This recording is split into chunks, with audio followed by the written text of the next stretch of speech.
उमापति महादेव की जय। कहा है कि हमारी आत्मा जो है वो परमात्मा की अंश है और सृष्टि काल में परमात्मा ने अपने अंश में से निकाल कर लग 84 योनियाँ बनाई। लग 84 जो योनियाँ बनाई हैं तो मनुष्य योनि जो है वो सर्वश्रेष्ठ योनि बनाई गई। लग 84 योनियों की सबसे बड़ी सरदार योनि कहा गया। सरदार योनि क्यों कहा गया है कि इस योनि में लग 84 योनियों से बड़ी, क्यों कि लग 84 भुगतने के बाद मनुष्य योनि जो मिलती है बड़े भाग से मिलती है, क्योंकि इस योनि को परमात्मा को प्राप्त करने के लिए ये योनि है। इसके अंदर 9 दरवाजे हैं।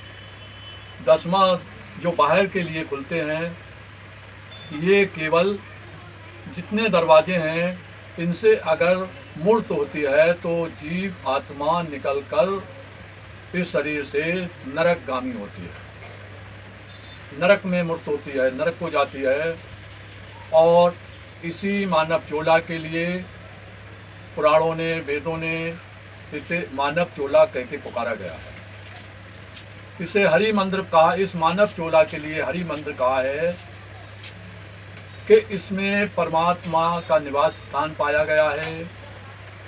आंखें बंद कर हम प्रभु की याद में बैठते हैं, समय देते हैं, तो जो काम, क्रोध, लोभ, लालच, अहंकार, जो नरक की सत्ताएं हैं, जो माया अर्जित हो जाती है, जो संसार में भटकाने का काम करती है, उससे अलग थलग हमारी भक्ति करती है।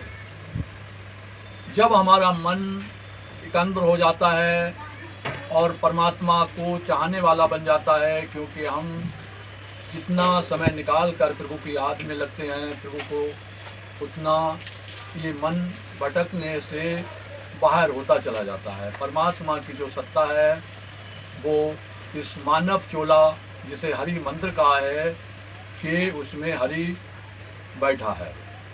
और मन के द्वारा जब हम उसे खोदते हैं तो हमारे जो बाहरी विकार होते हैं, जो भटकाने का काम करते हैं, वो हमारा भटकाना रोक जाता है। उदाहरण आता है कि बड़े खोटे काम जो हमने हत्याएं की, किसी जीव आत्मा का वध किया, नुकसान पहुंचाया, ये हमारे कर्म बनते हैं। और जिनका हमारे शरीर पर जिस उम्र में जब हमने ये काम किए तो हमें वहीं से भोगने का सिलसिला स्टार्ट हो जाता है, जिसके द्वारा हमारा सारा जीवन ही बर्बाद हो जाता है और उसका खामजाम मन भुगतता है, आत्मा भी भुगतती है। और यहाँ संसार में रहते हुए जिसका बंधन का कारण बनता है। और फिर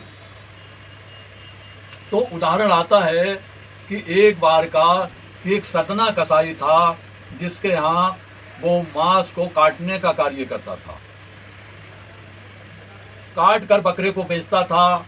एक दिन जो राजा था उसके यहाँ मेहमान आए तो उन्होंने सिपाहियों को सतना कसाई के यहाँ भेजा, कहा कि 2-3 किलो मांस लेकर आओ। जो सतना कसाई के पास जब चपरासी गए तो उन्होंने कहा कि राजा ने मांस मंगाया है, दें। तो सतना लोभ में था, क्योंकि मांस बिकने वाला है, पैसे प्राप्त होंगे। तो छुरी लेकर जब वो बकरे की तरफ गया तो आवाज़ आई कि हे सतना, अब ये नया काम करने जा रहा है, ये तुझे बड़ा भोग का कारण बनेगा, तुझे भुगतना पड़ेगा। जो जिस मैंने तुझे, जब मैं मनुष्य था, मैंने तुझे काटा, तेरा गला काटा। जब आज पहले मैं मनुष्य था, तू बकरा था, मैंने तुझे कई बार काटा, उसका मुझे खामजा भुगतना पड़ रहा है। आज मैं बकरा हूँ और तू मुझे काटेगा, तो ये मेरा काटने का जो सिलसिला था ये पुराना था, जिसके द्वारा भोग कर्म बना। मैं पहले मनुष्य था, खोटे कर्म किए, कत्ल किया और बकरा काटा, इसका एवज मैं आज अपनी गर्दन कटा रहा हूँ, उसे भुगत रहा हूँ। तो ये मेरा तेरा कर्म था, जो एक दूसरे का बदला था, चुका कर मैं फारिग होऊंगा।